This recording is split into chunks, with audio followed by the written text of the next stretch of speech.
L'ikigai, qu'est-ce que c'est et à quoi ça peut vous servir?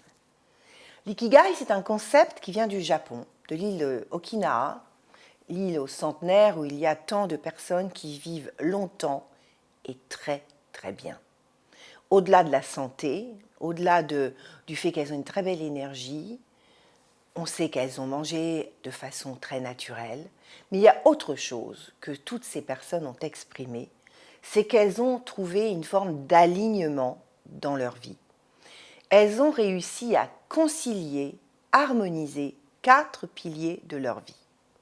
Est-ce que vous avez envie que je vous partage les 4 piliers de l'ikigai? Les 4 piliers de l'ikigai, c'est vraiment passionnant. La première chose, le premier pilier, c'est ce que l'on aime faire. Vous savez, aimer, c'est là où le temps s'arrête. Là où tout d'un coup, tout peut arriver, on est stable, on est bien, on kiffe, on est heureux. Ça vibre partout dans notre corps, ça pétille dans nos visages, nos cellules adorent ça. On aime. J'adorais l'art, j'adorais peindre depuis ma toute petite enfance. J'adorais lire, par exemple. C'était ce que j'aimais profondément. Qu'est-ce que vous aimez profondément? Qu'est-ce qui vraiment fait que quand vous êtes dans cet univers-là, le temps s'arrête? Le second pilier, c'est ce que l'on sait faire. Attention, savoir, mais vraiment savoir. On est même un expert. On est très très bon. On n'a aucun souci à faire les choses dans leur excellence. On sait, c'est naturel. C'est devenu naturel.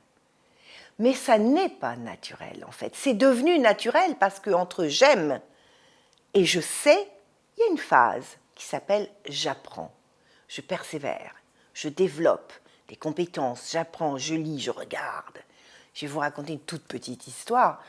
J'ai peint, comme je vous disais, j'adorais la peinture. Et quand j'étais encore dans le marketing, je peignais, même pas peur, des grands tableaux, 1m30, 1m40. Et un jour, un ami chasseur de tête vient chez moi, et il regarde mes toiles, il me dit « Waouh, t'es vraiment doué !» Mais tu me permets d'être honnête, tu es à la rue, tu n'as aucune technique. Tu vas plafonner. J'étais très vexée sur le moment, je dois dire, je n'ai pas aimé.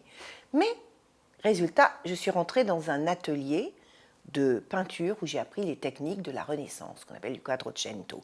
Toutes les techniques de la peinture à l'huile les plus poussées.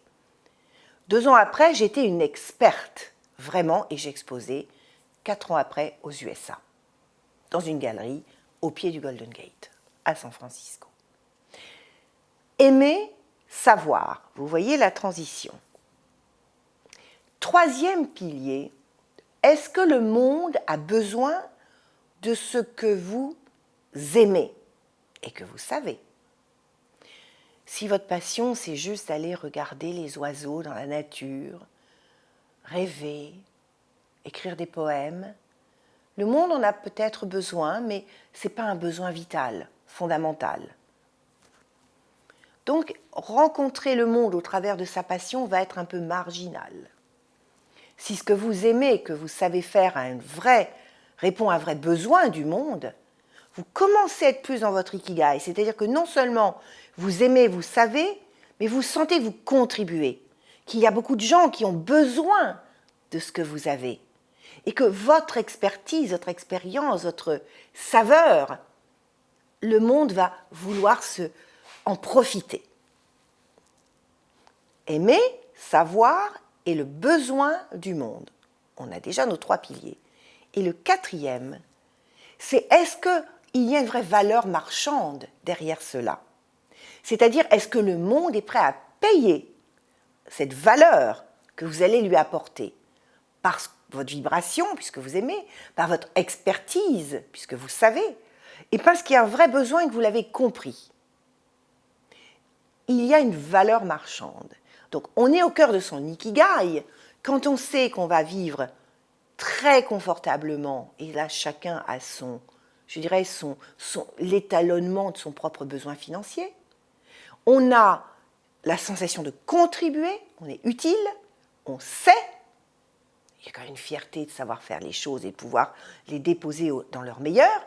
Et en plus, on prend son pied. Franchement, ça, c'est l'ikigai. Alors, est-ce que vous avez envie de construire votre ikigai, de pousser ces 4 piliers à leur maximum? Parce que ça, c'est ma spécialité. J'ai mis du temps à construire les miens, parce qu'au fil des années, ça se déplace. Quand, de 20 à 40 ans, mon ikigai, c'était le marketing. J'adorais le monde, les cultures. J'adorais, je savais, j'étais une experte de marketing. Le monde en avait besoin et on me payait pour ça. Génial. Vers 40 ans, j'ai changé d'ikigai parce que j'avais fait le tour. Donc là, je suis rentrée dans l'art. C'est l'histoire que je vous ai racontée. J'adorais peindre. Et je ne savais pas. J'ai appris, le monde a toujours eu besoin d'art et on m'a payé à des prix vraiment très honorables, plus qu'honorables, mes toiles, parce que j'avais développé mes 4 piliers. Aujourd'hui, je suis sur mon 4e ikigai. Donc, ce qui est passionnant dans l'ikigai, c'est pas que « Oh mon Dieu, je ne l'ai pas, j'ai pas réussi ». Non. À chaque période de vie, vous allez pouvoir trouver l'ikigai qui correspond le mieux à qui vous êtes. Maintenant, vous pouvez déployer votre nouvel ikigai. Aujourd'hui, mon ikigai, j'aime transmettre, j'aime les femmes et leur puissance, j'aime les aider à devenir des vrais rôles modèles. Je sais le faire. Le monde a besoin de rôles modèles féminins. Et on me rémunère pour ça, parce que j'ai développé au maximum la valeur de ce que j'offre. Mon ikigai, il me permet de rassembler l'ensemble de mes ikigai précédents. Et c'est ça qui est intéressant, c'est que là où vous êtes maintenant, votre ikigai va reposer sur une forme de synthèse de tous les talents, les expériences que vous avez vécues, et les mettre dans ce que vous aimez, ce qui vous fait vibrer maintenant, en fonction de votre âge, de l'état dans lequel vous êtes, de ce dont vous avez profondément besoin. Et là, vous allez pouvoir rayonner et vivre très largement de vos talents. Ça, c'est votre ikigai. Vous avez envie d'en savoir plus? Revenez vers moi. Je vous embrasse. Et n'oubliez pas, vous êtes puissante.